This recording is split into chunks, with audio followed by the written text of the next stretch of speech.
Guys, welcome back to my YouTube channel. It's your girl Rafni, back with a new video for you, my viewers. Thank you for always taking your time to watch my videos. I do not take it for granted. And yeah, guys, look at us. Nimekuwa nikijaribu kukuwa consistent. Every week I drop a video. And you guys have been really watching my videos. I don't take it for granted. And thank you for the new subscribers. Thank you for joining us.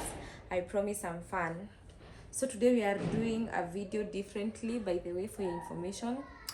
I'll basically say it's a life update, but it's also like guys, I post happy moments in my YouTube channel. I post when I'm in different phases of life.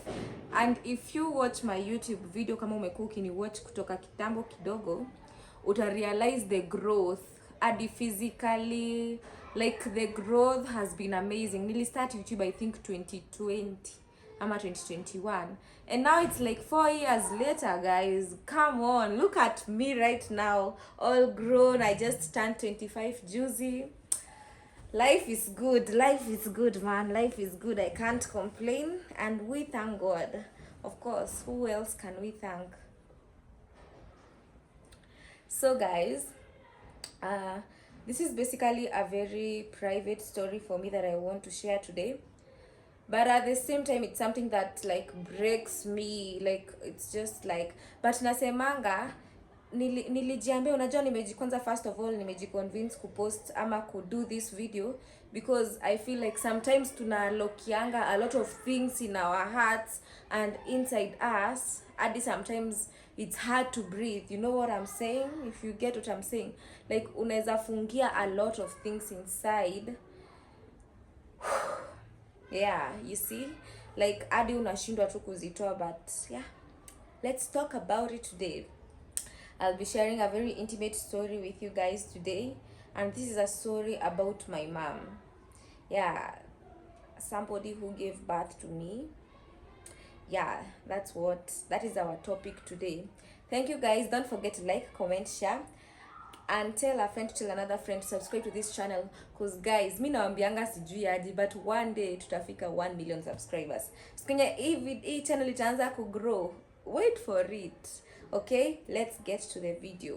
Say what you wanna say to me now. I wanna wake up with you in the morning. Show me there's nothing fake to me now. I wanna wake up with you in the morning. Turn this room, turn it to an ocean. Let me float around. Eyes closed, like we're dreaming even when we're not. You and me got a whole other meaning, I don't know.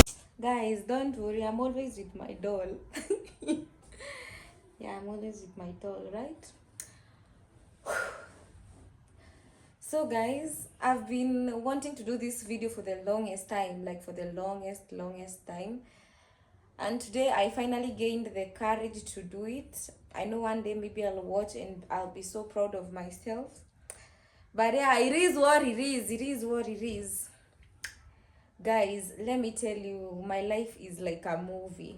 If I tell you mali penye nimetoka na mali penye nimefika saa hizi, unaweza feel kama nimelive 100 years, but we thank God.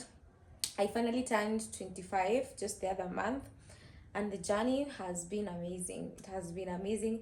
Lakini ups and downs. Sometimes nasemanga, mnezoona mtu akiwinu kuinje, but sometimes we show people what we want them to see, you know.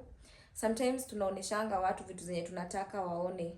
But let me tell you guys, watu hawajuangi mali penye mtu ametoka, the struggles and all that, things that somebody may have kupitia and all that. But I know I'm not the only one, and that's why I want to talk about this, because a lot of people just go through a lot and they keep quiet. Hata sijui what I'm saying, guys. Ni kama natoka out of topic. Nimeanza na beat around the bush. Lakini anyway, najua mko hapa kusikiza the gist, and I'm here for you. I'm here for it all.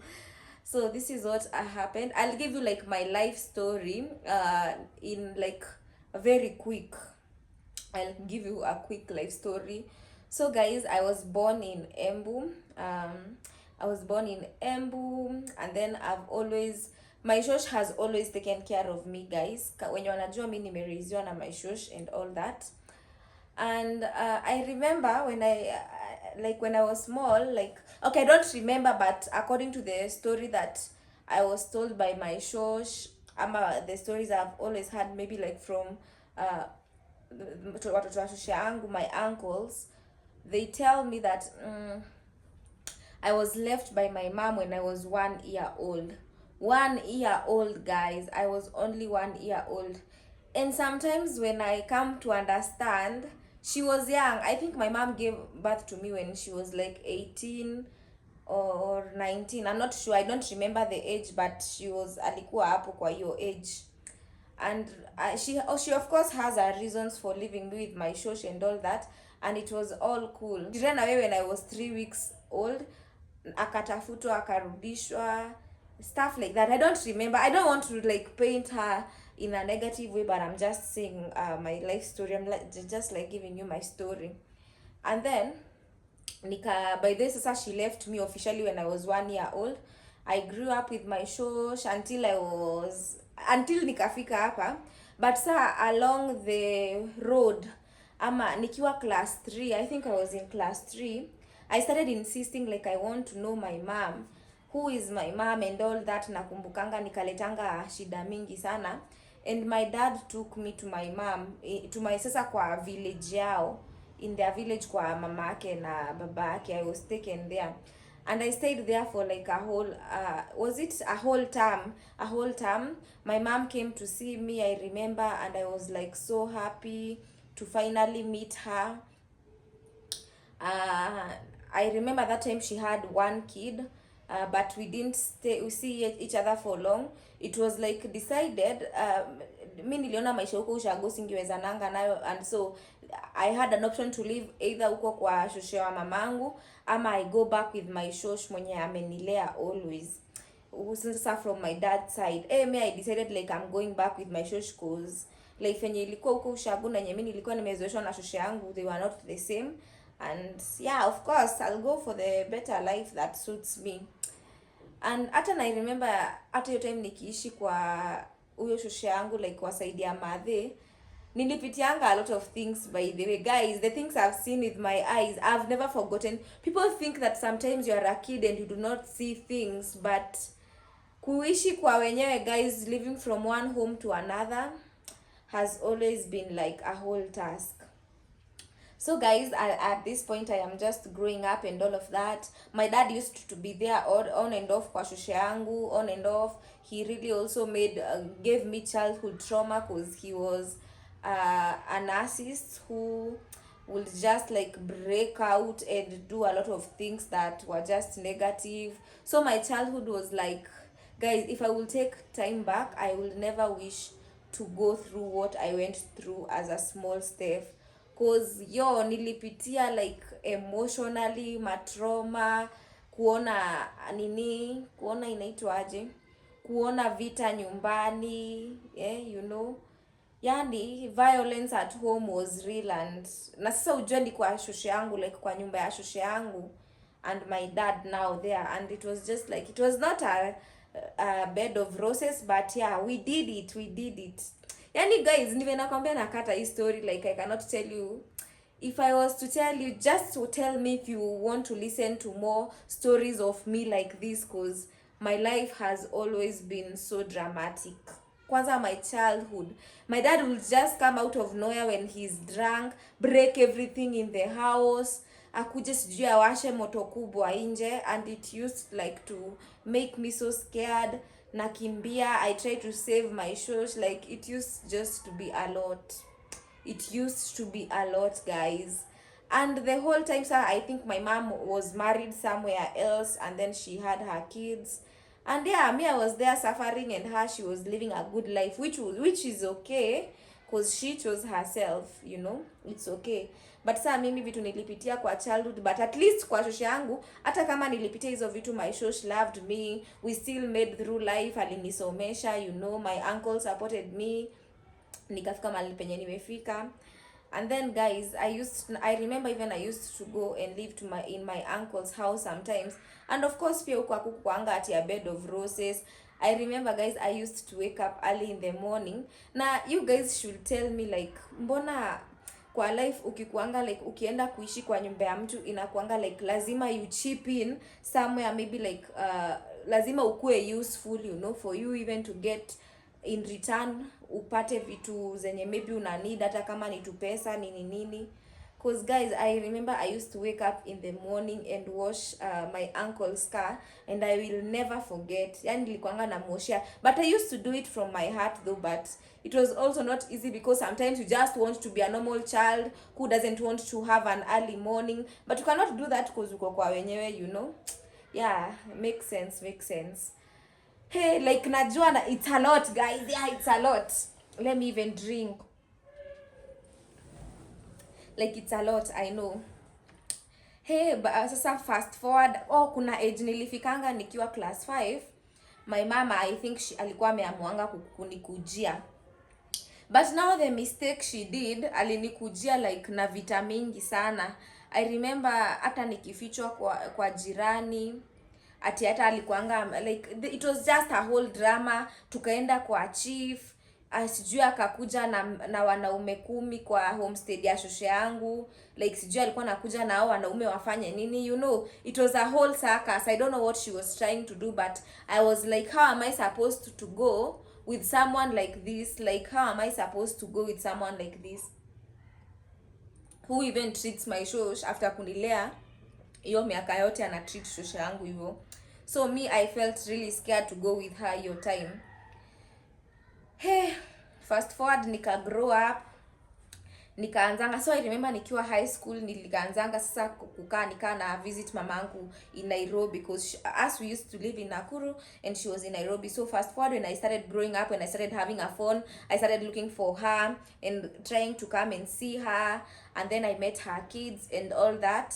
And I thought we were having a bond, but tulikuanga ile on and off. Sometimes hadi nakumbuka nikiwa high school nilikuanga na wish like akuje hata visiting days. Kwanza there was a time like she had promised she will come visiting day kuniona, and it used to be so heartbreaking, you know, because she was never there. Yani my mom was just never there for me. And nakumbuka it was so heartbreaking when I was in high school.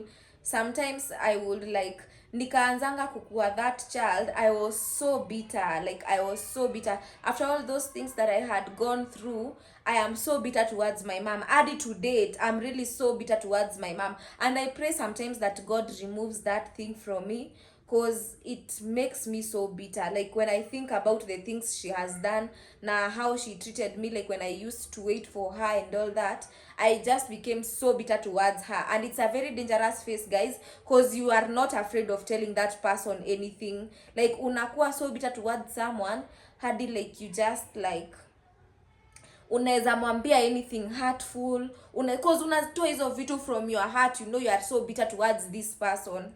Yani I hated her like with I don't know if I love her right now, but I've always like had that resentment towards my mom. I feel so bitter towards her, because nilikuanga najiuliza like you are there living a better life na mimi, like why did you even give birth to me to come and suffer like this? You get what I'm saying? So it really used to like break me. I think that has been my breaking point since I was a child, by the way, just to be honest.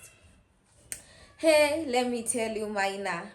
So fast forward, nika grow up, nikaanza kumtafuta, but we have always been hivyo. Every time I try to get close with her, she will just end up like doing something that will just ama sijui ni mimi nitamfanyia. Like tunaending up kukuwa na a very big fight. Like tuna have a big fight yenye tuna end up maybe ku exchange words like we should not do like that. But I'm telling you, I've always been bitter towards her, you know. And I know I should heal, but I feel like every time I try to heal and forgive her, she does something else to like wake the resentment I have. And you know, I am praying to God, and maybe that's why I'm speaking out today, so that if you are somebody that's out there, you are going through something like me, you can maybe like advise me or tell me how I can become better, or how I can change things, you know, ama how I can heal from this, cause I am tired of living like that. I'm tired of living nikiwa nimekasirikia watu. I'm tired of living nikiwa na hatred towards people, you know. I don't want to live like that anymore, because I want to focus on, of course I have good times in my life, and I have people who love me so much, who have always been supportive towards what I'm doing, especially my shosh. My shosh has been so supportive. I don't know where I'll be without my shosh.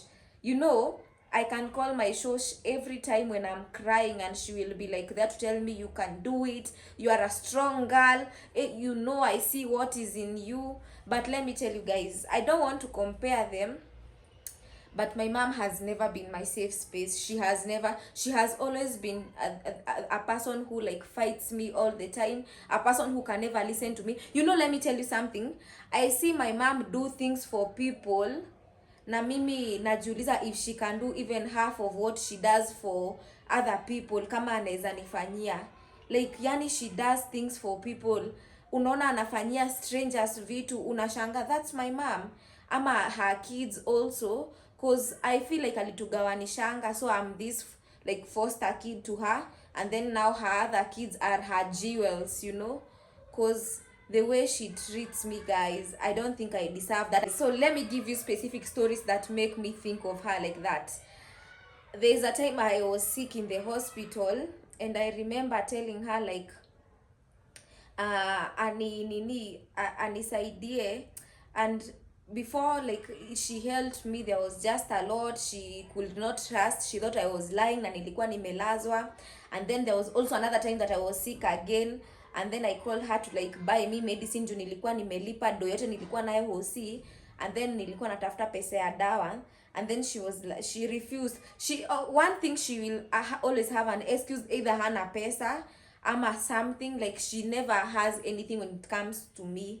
Like, I don't know, it's not entitlement guys, but at least mtu unatakanga tu mtu mmoja mwenye unaweza count on, you know. Like, why can't like somebody who can save you? Mita nikashikwa na polisi, I don't think if my mom would ever care. Yani I would rot in jail and she will never come to rescue me.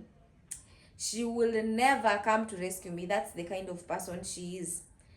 And she will always be the number one person to judge my life, to judge how I live my life. She will always be the number one person to judge me, to judge me by my dressing code, by what I eat, by what I drink, where I live. There's a time she came to my place and she was like talking all the negative things of the place I'm living in. I live in Kasarani, guys. Uzuri sijawaambia ni Kasarani wapi specifically. And she will come here and say huku ni kwa wezi, sijui nini. And trust me, I live in the best neighborhood. Even, sorry to say, a better neighborhood than hers. And she will come and like, she has always been like my biggest enemy. She will always fight anything I do. I don't know. And I am praying healing. And guys, I don't know. I know this is going first of all to go wild because I've talked about it, but it's time. It's time I address the elephant in the room. There was another day, so I think even the last one that really broke me, and I was like, you know what, I'm done. So my mom has she sells hair, and she has shops in town, in Nairobi town, and she's doing well in business in that perspective of hair. But let me tell you guys, I have been jobless, nimekosa hadi kitu ya kukula and all that, and my mom can never be the one that will help you. Like, she will not help you. She will just not help you. Yani I remember my shosh anaweza toka na alikuwa natoka hata nikiwa na campus, ananitumanishia food kutoka Nakuru, but my mom just lives here in Nairobi and she cannot give me food, you know, which is just so like uncertain, you know. But anyway, it's okay. So nilikuwa nawaambia the breaking point ingine pia ashainifanyia. Sasa the last one yenye nilifeel like I cannot do this anymore ni time yenye nilikuwa Nairobi. Oh, sasa anakuanga, I was telling you, anakuanga na duka. Sijui mbona nashinda nikitoka out of topic. Sasa tukiwa kwa duka yake, like alikuwa na travel, akaniambia nimwangalilie duka. And then she will like give me something, ama atanishukisha nywele, nikienda tu salon nimwambie ni how much.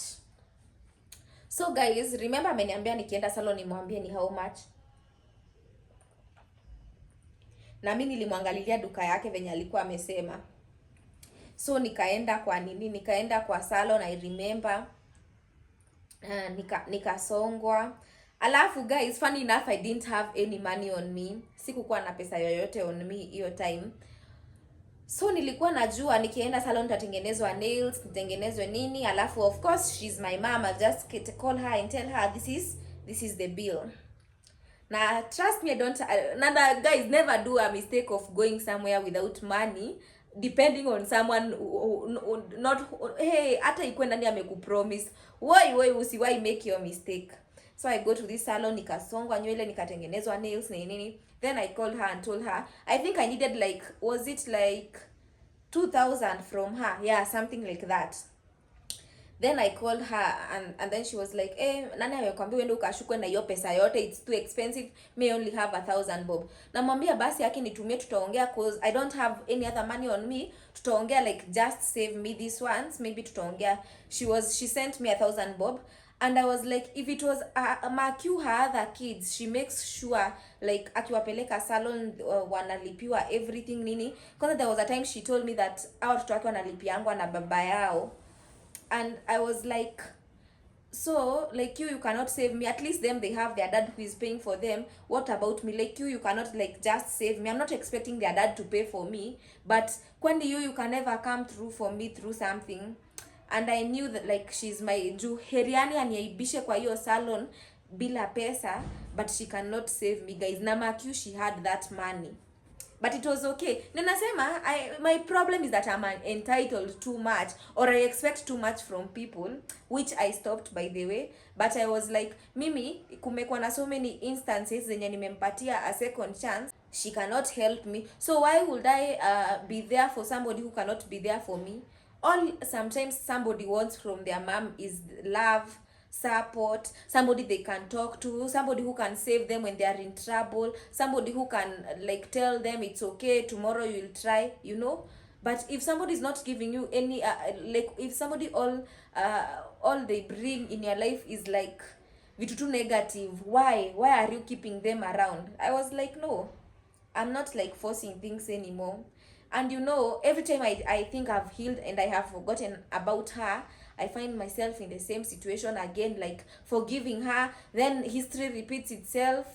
But I'm just a human being, you know, I'm just a human being. But let me tell you guys, I'm really trying to work on how to be a better person, and I don't want to fight anymore with her cause it has been draining me. I want to be respectful. But guys, let me tell you, sometimes the messages we exchange and all that, cause I told you guys I was at that point of life where I was so bitter, and I used to like, kwanza nikiwa frustrated unaandikia tu mtu zile messages za mbaya, mnatupiana maneno which you should not, which is so disrespectful, mnakuwa disrespectful. And I was like, the best way we can maybe live is staying away from each other. I think we are better when we stay away from each other. So guys, if you have been in a scenario like mine, you can tell me how I can cope with this, or maybe I just need therapy, cause I'm just so bitter towards her. I'm just so bitter towards her, and I don't know if I have forgiven her, but she has really been doing, I know it's the same for her, of course. If you sit her down and ask her, how have I offended you, nini, she has her story and you will always like listen to her. But one thing, let me tell you about my mom, she always fights with everyone around her, including for people who work for her, people just around her. If you try and live with her, watu wake wa kwa nyumba hadi mambocho wa kumfanyia job, people will always end up fighting with her. And if she's the perfect one, then why is she always fighting with people, you know? Why? I'm not saying I'm perfect, because I'm also fighting with people sometimes.